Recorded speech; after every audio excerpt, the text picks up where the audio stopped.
Here's your host, Alex Garrett.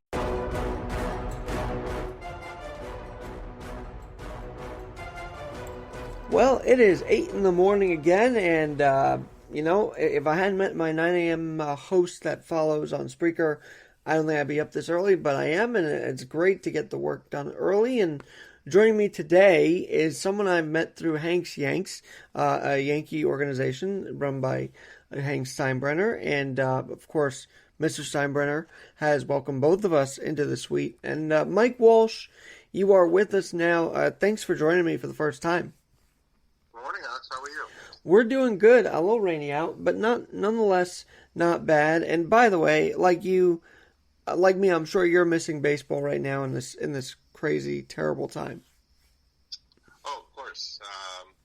You get that excitement at spring training, and we got a little teaser there, and then living here in New York City, you're getting out of the winter time, and spring is there, and you're watching games on TV, and just can't wait for baseball to, come up here to New York, and then all of a sudden, March 13th, we start being put on lockdown here in the city. So, about a week after the tournaments were canceled, they decided to lock the whole state down, and it's been intense ever since. But I know that you have a great project going on in affiliation with Yankee legend Jimmy Leywritz and Pat Kelly as well. Tell us what's going on and how you're helping the Frontlines with all of this. So actually it goes back a year ago. A friend of ours was a bartender at a bar on the Upper East Side called Luke's, and he passed away on St. Patrick's Day. And we were all going to get together for him and do a celebration on St. Patrick's Day. And then lo and behold, they start shutting down the bars, and, no St. Patrick's Day parade this year, and all the bars and restaurants were closed at 8 o'clock on March 16th. So a bunch of us kind of got together and, hey, let's do something in honor of Joe's name, because at that point, a lot of people didn't know what was going to happen to the bars and restaurants. Right, and right. A lot did close, and people were letting go of, some of the servers. Luke's Bar and Grill has a great following anyway for takeout. Luigi Militello, I don't think it's a relation to Sammy Militello, but Luigi Militello up there at Luke's, he even has his own delivery men at night and does a great takeout service and delivery service every day. So, he just kind of ramped that up, and about 20 of us got together and said, how can we help? And 20 of us, put $100 in the kitty, and, in our friend's name, his name was Joseph Carey, and he was a Bronx-born Yankee fan also. We donated the $2,000, and Luigi said, well, what do you want to do with this? I said, well, let's maybe buy some meals for some of the first responders. He says, okay, I'll charge $20 a meal. I said, okay, let's do 20 a day, and we had enough for 5 days. So we started out that first week. We had 5 days to do it. So I started calling up some police precincts in the area and some firehouses. As I called some of the hospitals, they were very leery of outside, just delivering food. They didn't know where it was going to come from, or, contamination, all that kind of stuff. So it took us so we kind of dropped that the first week. So we fed the firemen, we fed the policemen. One of the policemen that we fed was Joe Carey's nephew, who's officer up in the 25th precinct up in Harlem. And his brother-in-law is a police officer in the housing division. So those were the first two that we fed. And then as people kind of started hearing about it, and other regulars at Luke's, people just started donating more money to us. $100 here, $25 here, $50 here. And all of a sudden we had enough money for a second week of meals. So we just, then people that were donating had some friends that were nurses in the area, Lenox Hill, Columbian Presbyterian, New York Presbyterian, Weill Cornell. So now we could contact the nurses and get a relationship with them. We would say, okay, at noon we're going to be delivering 20 meals. They will come outside and pick it up outside the main doors of the hospitals. And then they can bring it back in. So we finally got the real heroes, I think, of this is the first responders and nurses taking care of all the COVID-19 patients. And Michael, I've got to tell you a quick thing. I think the bars and restaurants were done a disservice. Would you agree? The narrative was everything's closed, you can't go out, and yet here they are still open, and yet no one really knows about that. Right. As you even walk, I live here on the Upper East Side here. Luke's is on 79th and 3rd. I live on 80th and 3rd. It is kind of hit or miss, though. And I saw some restaurants that were actually open the first couple of days and were doing business, and we saw people at dinner time, standing outside. You would call your order in, and then you would go pick up at a certain time. And Luke's is doing that, too. Luke's has a pickup time. You can come and pick up your dinners, or they do have at nighttime delivery service. And also there was a bar that got a lot of coverage up here on the Upper East Side, Dylan Murphy's. They brewed it up. It looked like a hurricane. And people started writing messages on the plywood. One day I saw it had the Daily Mail over in New York picked it up. And then it was on the front page of the New York Post last Sunday. All boarded up. People said signs. It was, great little story. Lo and behold, this weekend, they opened back up and are selling food. And the weird thing is you can also buy, it's like New Orleans now, you can buy drinks right out of these bar windows and, take that home to enjoy also. So that's a little curveball in the whole swing of things here. But yeah, now we're going on with 3. So that's what I did. I called up, once I started getting a little bit of steam, Pat Kelly's here in New York City, and a friend of ours, Pete Caldera, who's with the Bergen Record. Pete actually sang at our wedding. He likes Frank Sinatra songs. So Pete did an article, and to kind of get the Yankee kind of way into the article, I asked Jim and Pat Kelly to, help me coordinate a little bit and get this out social media-wise. And that's how we've been able to go now to week 3, and now we're on week 4 with their help and kind of promoting it on social media. And Pat did want to come and help us out here in New York City, and he was going to come and deliver some meals with the firemen and things of that nature and do the article with Peter. But he has type 1 diabetes now. So he's a high risk, and we just didn't want to put him in harm's way. But yes, those two are. So they talked to Peter during the phone.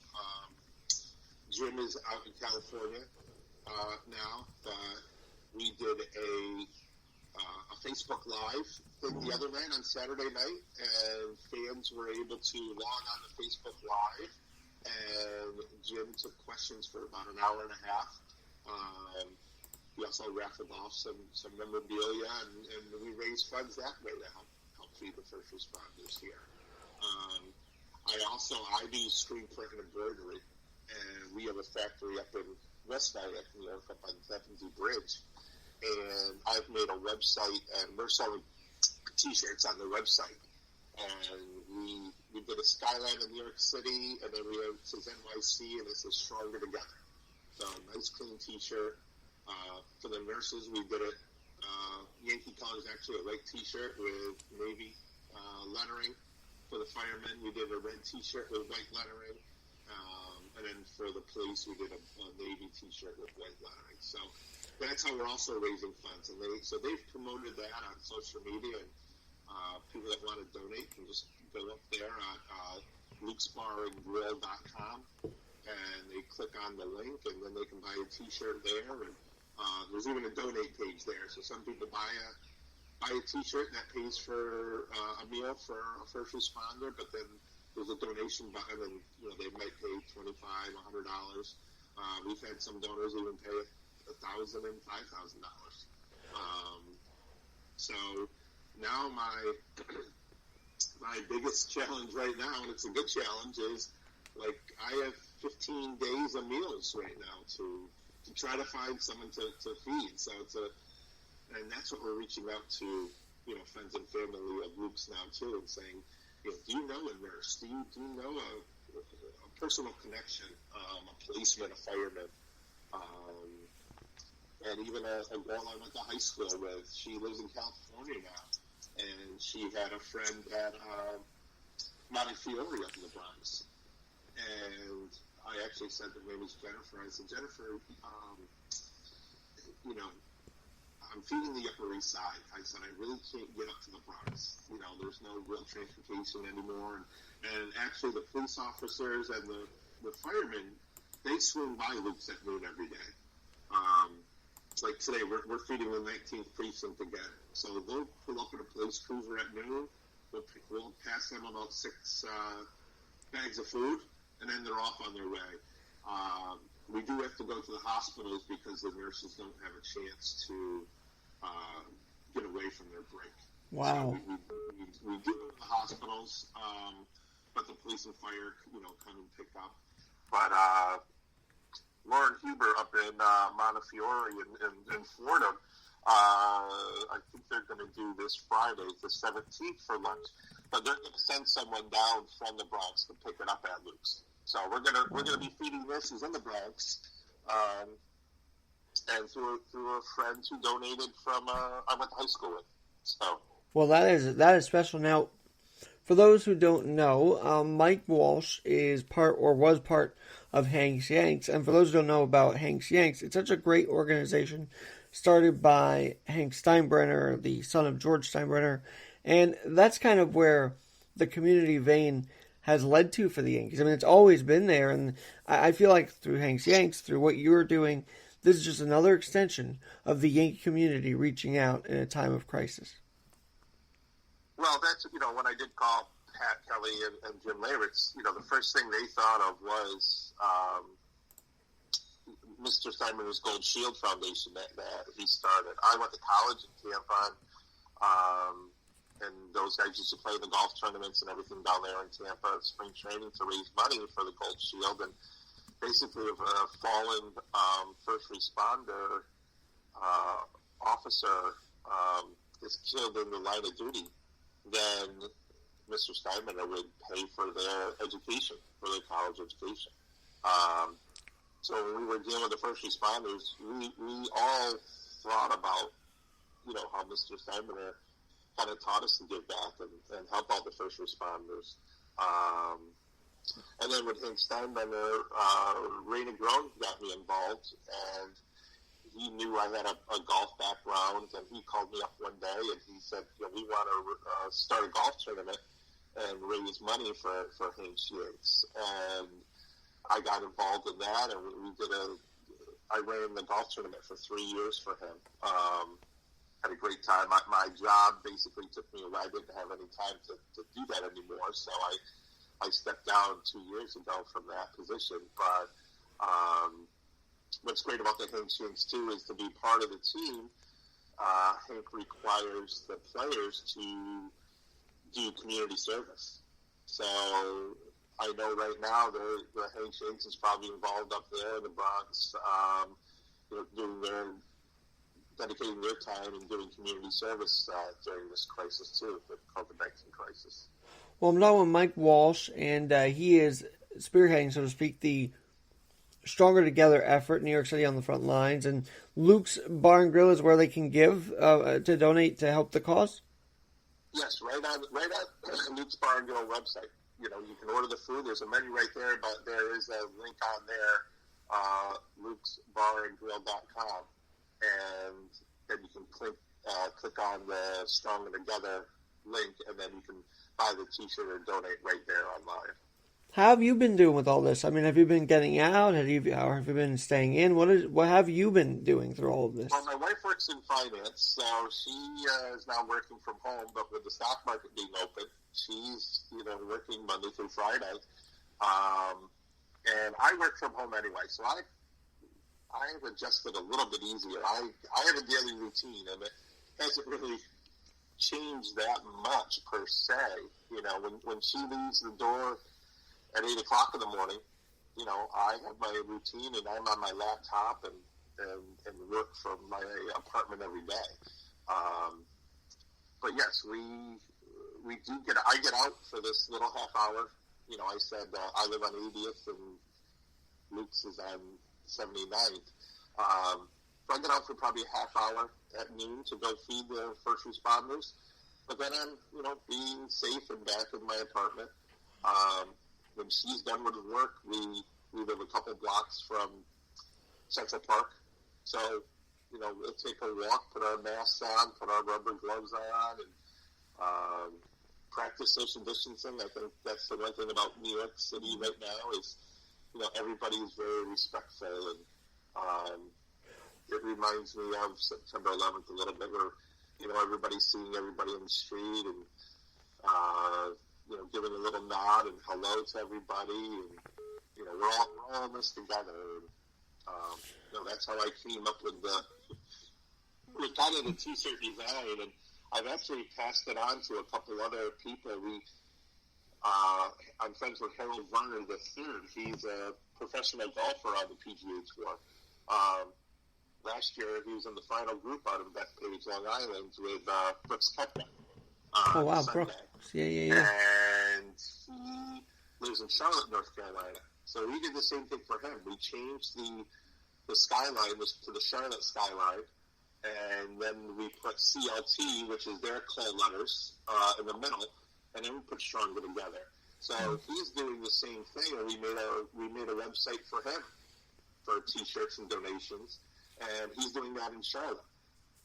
Well, I'm glad that this is now more than just a New York effort. It's sort of a East Coast effort now, is what that this is expanding. Any city can, and it's giving back to the restaurants too. It's, yes, we are feeding the first responders, and they are very, very appreciative.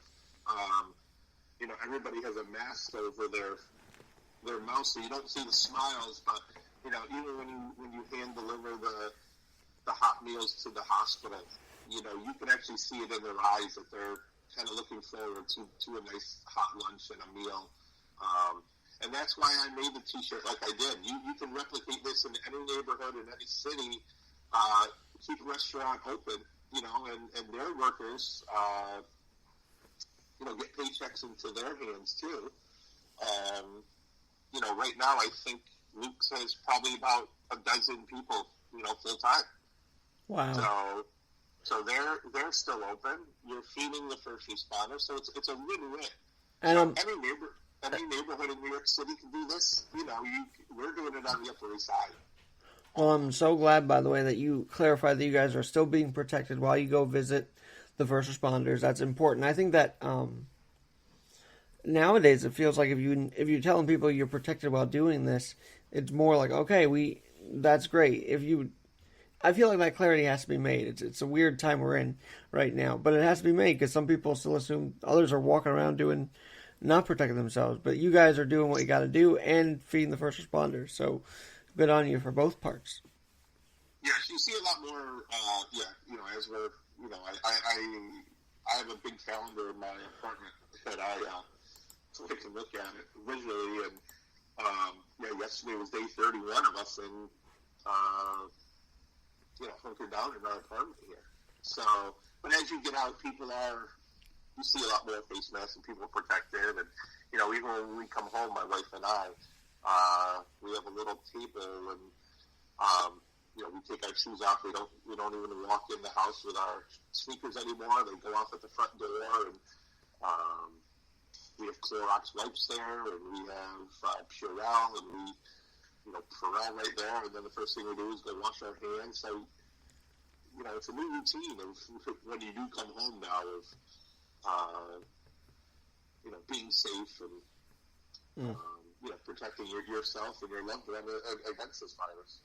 Well, Michael, thank you for joining us. I'm glad, the notification popped up on my phone and said, I got to get Mike on. He's doing a great cause. So thanks for joining us this morning. And where can people find you? How can they contact you if they have any other questions? Well, my cell number is 917-770-4286. And my email address is mwalsh, WALSH, at star, STAR, print, PRINT, and then E as in Eddie, M as in Mary, B as in boy.com.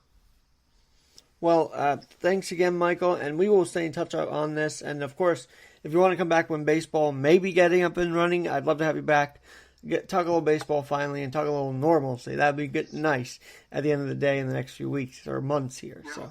Well, maybe we can get Pat and Jimmy on the show for you, too. They can talk about their experience, too, if you're looking for other podcasts here. And we can talk about that. That would be great. And Jimmy and I go a long way.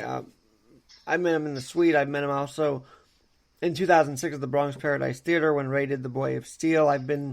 He and I have stayed connected, so he's a good guy, and I'm glad that they're all pitching in here. And the North Jersey article, I highly recommend you look that up as well about this. So, Mike, thanks again, and have a great rest of your Monday. Thanks, Alex.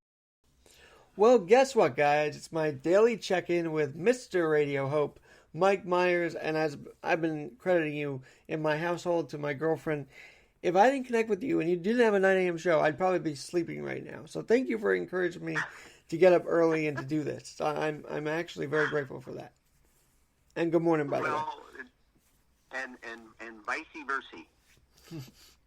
So I have an angle today, and I hope your Easter was well. I mean, mine was stay at home, but it worked out. It was a nice day. I Zoomed with my church. I don't know if you Zoomed with your church or not, but that's kind of what I did yesterday for a while. I'm not zooming anything yet. I'm toying with the idea. See, you are so far ahead of me that I feel like I should just crawl in a hole and die. Well, don't do that. Just get on Zoom. It's actually pretty fun, and I tried it on the phone for the first time. That ish was confusing. I mean, it was like one screen at a time. I'm like, what's going on here? But it worked out. Oh, and with Zoom, when somebody talks, it switches to their face, right? Exactly. Or their picture. I don't know. And then I did another one on cable TV last night, which was kind of interesting. Yeah, I'm okay at this point, just sticking with Spreaker, and life is good. God is good all the time, and all the time God is good. I did like your point about not having to get all dressed up. Yeah, I mean... to go to church, you know what I'm saying? Well, you know what's interesting? So I saw The Greatest Story Ever Told, Part 1, last night because my dad bought it for me. Oh. And he's in Brooklyn, but he wanted me to have an Easter, so we watched it, my family and I, here in Queens. He's in Brooklyn, self-isolating, so he doesn't catch it. But yeah. But he bought me the movie, and I remember watching it a couple of years ago, and I fell in love with it. But watching it last night, you know that gospel passage about anxious, do not be anxious. Mm-hmm. They showed Jesus telling that to his disciples, and I'm like, what message am I getting right now from God that he would show me Jesus actually saying something I hate to say preach, because I don't consider myself a preacher, but talking about the last week and a half or so. It is, well, so today, and I'm totally with you, my program title today is Pandemic Paranoia Virus. Are you sheltering in place? And then I'm going to ask the question, where's your shelter? Who's your shelter? Where are you going? Are you just freaking out? Are you falling into the fear thing because you don't know what's coming? It's like you said, I don't. You don't dwell on stuff that you don't know what's going on. I mean, today is the day. Yeah, today is the day. Every day is the day to make it happen because he has brought us. He woke us up today. That's kind of how I see it too. This is the day. This is the day that the Lord hath made. That the Lord. By the way, you can listen at 9 a.m. Eastern at with Radio Hope, Mike Myers. But I wanted to talk about a certain angle because, you know, in this time, we're all talking about resources. Where can we find this shelter? Where can we find this help? Where can we donate masks and ventilators to? But, you know, after all of this is through and we are somewhat back to normal, I don't know how normal will ever get again, but Michael, where would do you think the need to talk about resources will continue? Like, do you think that people will still want to look for resources, or will they just kind of go back to, all right, well, this place is doing something, but I don't need to highlight that right now because we've got top news again? Well, so do you mean will we maybe go back to being very selfish, self-centered, not self-sacrificing, not others-focused? Yeah, I'm afraid it will happen if we don't realize what it means to, and I'm going to say it, I'm tired of apologizing for what I believe. Love God with all our guts and our neighbors as ourselves. Take care of us. Take care of our neighbors. Love people. I know it sounds wishy-gushy, yucky, or not yucky, but I think that's the message. That's what I'm getting from this. Yeah, and so you don't think that people are going to go back to talking about resources, which is kind of sad because I want that to continue to be. And I think it's a message that now, while we're in this time, is to truly help others, and we can continue that after the pandemic if we so choose to, and I think we should. What do you think? Well, I'm having a little spiritual low, and you know what that is. There's a young lady here in town that I've gotten to hook up with, and she is single-handedly, although definitely compelled by God, she said, to help homeless people. And she does a fantastic job with zero overhead. And it's that's where I need to be as far as continuing to support, help her raise some funds. But as far as all the stuff that goes with that, am I making any sense? Well, maybe work on that thought, but I get it. You do want to help her, and it's just, well, continue your thought, because I'm still trying to figure out where you're going to go with that.